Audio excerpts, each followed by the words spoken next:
Hi everyone, I'm Lisa Young Sutton, and somebody recently commented on one of my videos and told me that she's getting great results from my yes-no pyramid from my book and asked me to make a video on it. So here it is.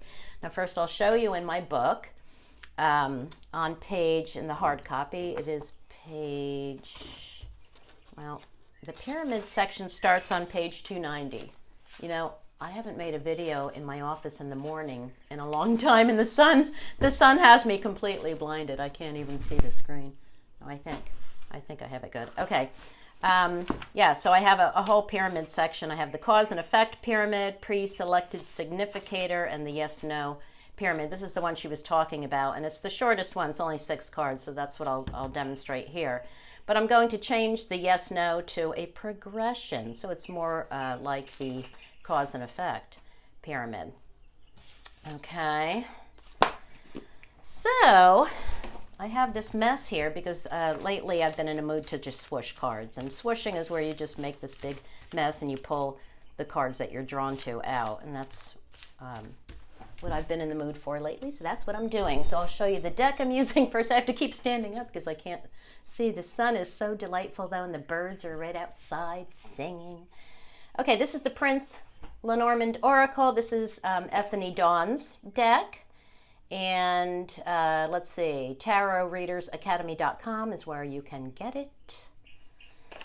Whoops, so that is what I'm using. Okay, so I've already focused on my question. I've already put my energy in the cards. I had cleared the deck first. I already did all of that. But I just wanted to pull the cards out right in front of you because I just came up with this idea. All right, so when I was deciding on a theme and question, I was suddenly inspired by a GT I just helped someone with, and we're going to call her Peggy Pessimist. And she's very worried about her future at work. She had laid a grand tableau on it for the next 3 months. And when I looked at her cards, I immediately got the impression that her own negative outlook was the cause of her troubles. And the funny thing is, when I read her interpretation, she saw the same thing, and she actually asked me if that's possible. And, well, you bet it is possible, and everybody's doing it. We imagine, and we assume, and we mistake our imagination and our assumptions for reality. Yes, we create our own drama. So, this is going to be a progression pyramid, and even though my first thought, of course, was, you know, will a change in attitude change, you know, the outcome at work? So I wanted to change that into an open-ended question because, well, you know how I feel about yes-no questions. I can't even remember the last time I asked one. I just don't. So, I mean, the cards, Lenormand cards do not like being treated like playing cards. They want to tell you a story. That's why there's little pictures on them. All right, so I needed to get to the core of what I really wanted to know and change the closed-ended yes-no to an open-ended question that allows for all possibilities. So I began thinking about Peggy's attitude, right, and how she's perceiving her job. She has that everybody's out to get me attitude, and she needs to take her power back and realize that she creates her reality, and it all starts with her thoughts. And another point I'd like to make is that you can't see the solution as long as you're focused on the problem. They live in 2 different places. It's 2 different energies. You need to focus on the solution to find the solution. That's where your energy has to go. All right, so here's my question. If Peggy the pessimist adopts a positive attitude today and starts focusing on manifesting what she wants rather than focusing on what she doesn't want, what influence will that have on her job over the next 3 months? Another way I could say this is, how will a change in her attitude and her perception of her current reality influence her job? All right, so I am just, let me see. All right, you know what, to get this in the screen, I'm just going to move this over here, and I'm going to pull out some cards. Wait, hang on. I'm going to, this one, Trying to do it without bumping. I'll fix it after I pull them out because I can't see. I can't see the screen at all. The sun is great, but I can't see what I'm doing.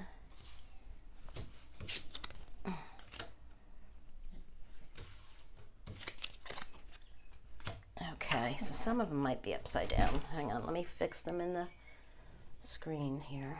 You know what? Wait. Oh, jeez. I can zoom out too. Come on, Lisa. There we go. All right, let's turn these over. Well, hang on. Oh. Oh, this is going to be good. Oh my gosh. Oh, stop it.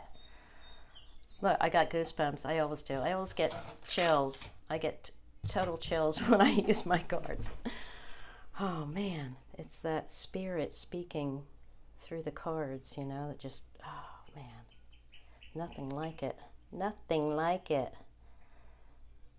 This is why I call myself a diviner, not a fortune teller. I don't predict. I ask for a story. Okay, there we go. You can see it. All right, so now the base is where the story begins.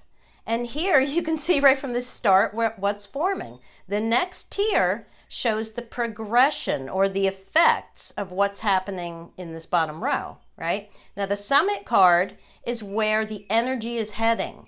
It's the result or the effect that's caused by the action of these cards. So let's remember our question.